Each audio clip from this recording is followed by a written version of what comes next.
Hi, this is Steve Lentini, and I'm your host for Different Thinking for Different Times. This is Season 2, Episode 18.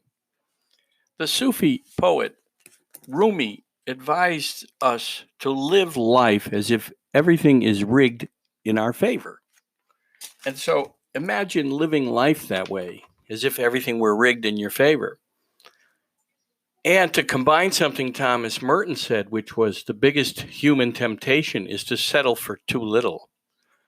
So start to live as if everything were rigged in your favor and don't limit yourself, whatever it is. And it's not just about money, but it's about small-minded thinking, right? That's also part of small-minded thinking. Humans don't reach for the stars. Even when I worked with salespeople and coaching salespeople, often they made sales calls that were safe. They didn't reach into large enough accounts. They didn't try to aspire to anything bigger because their brain limited them, that small-minded thinking. So, and living as if everything is rigged in your favor means that you've decided that the universe is beneficent, as Einstein said, that was the biggest question in life, to decide whether the universe was beneficent or not. And so, we live in a miracle. It's easy enough to say, and most people don't get it, especially during something like this unprecedented crisis. This is life actually knocking on our door, inviting us to let go of what we can't control. This is a unprecedented event of letting go. It's an unprecedented learning if we allow it, because we can't control it. But that's the same for anything that shows up in the present moment. We can't control it, and oftentimes we get angry, we get upset, we want to get mad at someone on the phone because they're not going along with what we want, or we're mad at others who disagree with us for whatever reason, or perhaps we're angry with people who do things that we don't agree with, or they live their life in a way that we disagree with. All of that is small-minded, I call acorn brain, finite thinking. God exists in the limitless. After being in intensive care 5 days on November 18th, 2002, I was in my body 1 second and the next second, no body.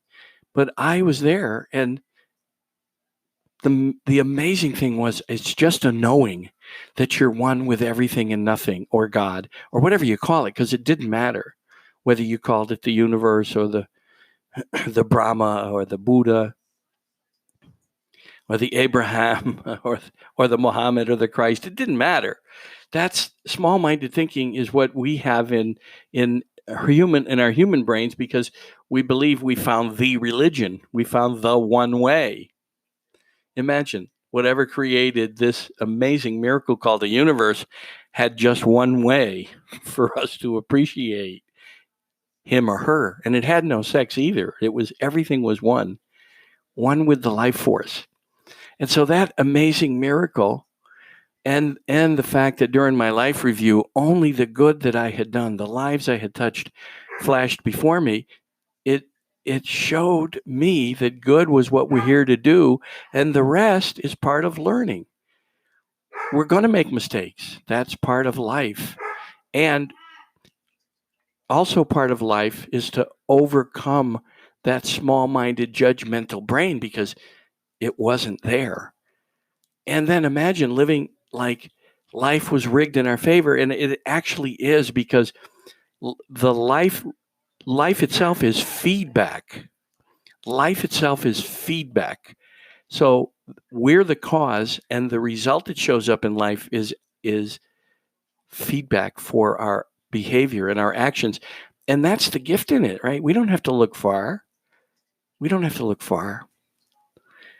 And we can change, right? And when we don't like the feedback, that's the invitation to change.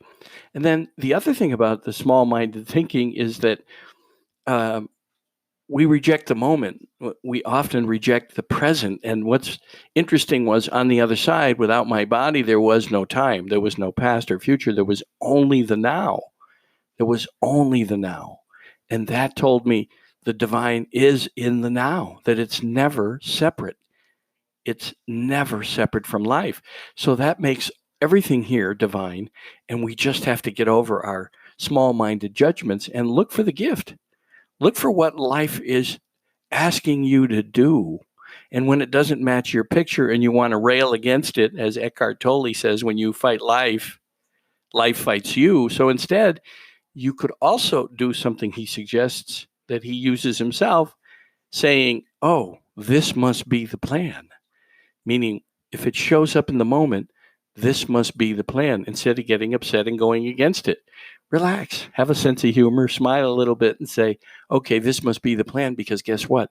That's the divine nudging you, whatever you call it. That's the God, the universe, the goddess nudging you to grow and to learn and to surrender and accept it.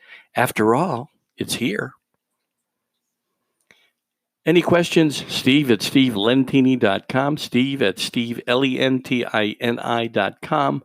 You can email me, challenge me, ask me questions. I'll address them here in the air. If too, you would like to be on the show, I'm glad to have you come in and talk about your own near-death experience or anything you'd like to challenge me with.